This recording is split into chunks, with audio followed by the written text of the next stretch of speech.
Welcome to Marianne's Morning Talk.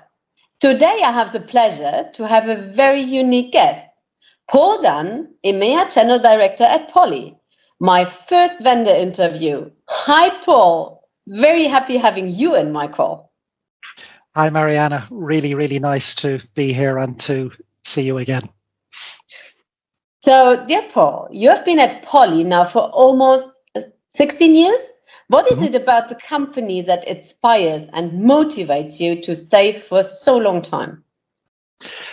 Two things, Marianne. I think when I look back over my career, one of the things that I've really enjoyed doing is bringing new technology to market. For example, I spent 7 years in the auto ID industry when that was a relatively new technology. And I've had so much fun at Poly seeing how the business of voice and video has changed so much over the years. But the additional juice in the job for me is that it's not just technology and that we're really tapping into human factors here. And in a lot of cases, we're promoting and we're selling devices that people use for personal use.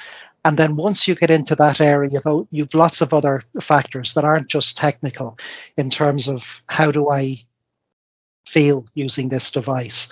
What do I sound like? What do I look like? Do I like it?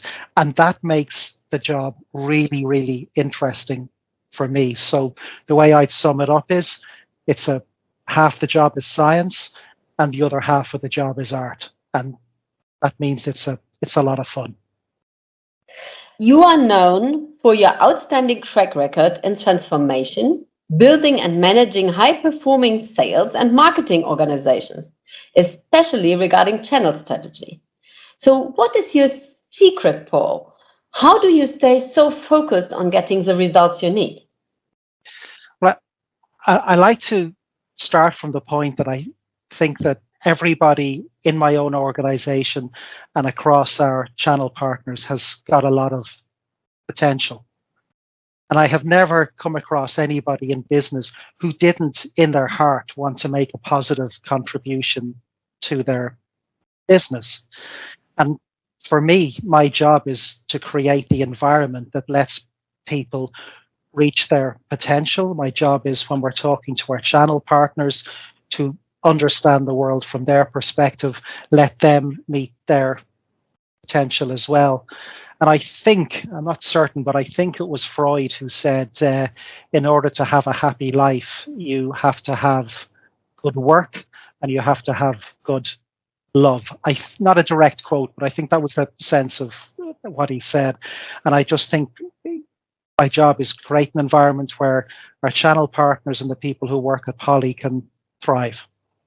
I cannot agree more, Paul, because I think as well that we have our family, we have our health, and we have our job. And all the three, yes, needs to be very positive. And if one of that is not good, that already, yes, if you have a table with 3 feet, yes, one it's not okay, then the table can break down. So I think that is very important, that everything, that you feel good about what you are doing. You're really involved in the Pride movement. Could you tell us how you feel Poly supports Pride and the movement, and have you noticed any evolution in the workplace since you have started with Poly? I've seen huge evolution in the workplace, and almost all of it really positive, not just in Poly, but from the beginning of my career. And I think the reason that Poly have really supported that Pride movement so well is I hear a lot of companies talking about acceptance, that people should bring their full selves to work, that we should be accepting of people, we should be accepting of differences. But I think Poly has taken it to the next step, and I think in our business we genuinely cherish diversity, and I think that's the big step, that we really encourage it, that we cherish it, and we realize how important it is in our business. And for me, that makes Poly a fantastic place to work. That's great. What can Polly and other organizations do to advance the Pride movement and to be more open and inclusive? I'm actually going to be, I think, quite prescriptive in answering this question. I think anybody who works in any business should read John Brown's book, The Glass Closet. John Brown was the CEO of BP, and he felt he needed to resign when he was outed as being gay by the tabloid press. And he went and he wrote this wonderful book about how challenging it was for him for many years to be closeted in business. And I think when reading that book, it will make people realize the amount of effort that takes in a business, and how when a company is fully accepting and cherishes diversity, and suddenly it unleashes a huge amount of talent in an organization, and it makes the talent pool for that organization a whole lot bigger. Definitely a book what I need to read as well, because I do not yet know it. Is there an unusual hobby or interest that you may surprise me with? Channel managers usually have unique interests. Well, before I do that, I'd just like to show you one other thing that we've done here in Polly, because this arrived in the post this morning. We ran a competition in Polly for as part of Pride season, and we asked our associates to come up with a Pride logo for Polly, and the person that won it got their design.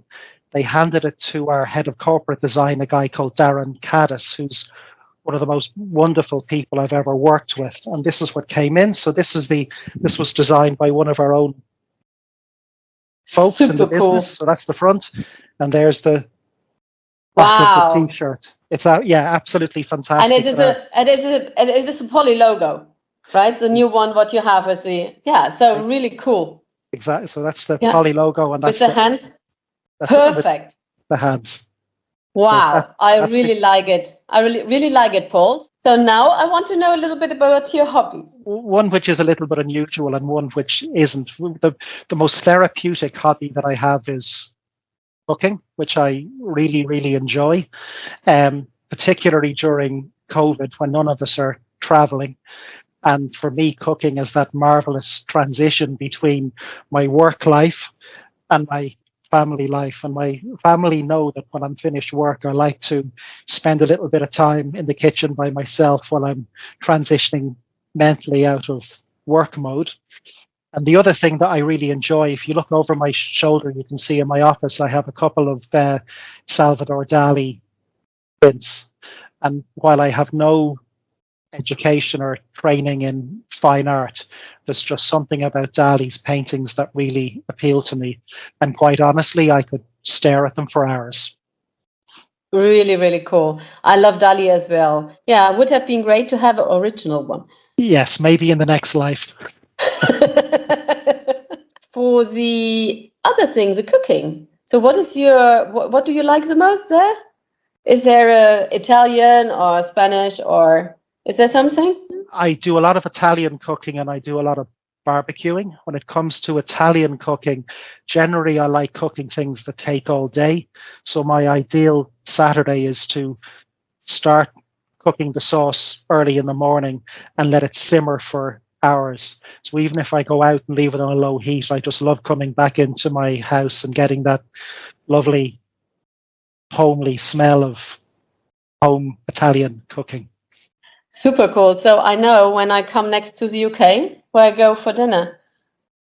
Now, Marianne, that's the only mistake you've made during that interview. You know I don't live in the United Kingdom. You know I live in Dublin. You're right. Very easy. So I come to Dublin for dinner. You know you're very welcome, always. Super. Thank you very much, Paul, that you have joined my morning talk. And I'm pretty sure we will hear more about Polly and how Westcon is doing with Polly and how the business is doing with Polly. Thank you very much for your time today. And thank you, Marianne, and a big shout out to everybody on your team who does a fantastic job representing us in the market. We really do appreciate it. So thank you very much. Thank you, Paul. Bye, Marianne.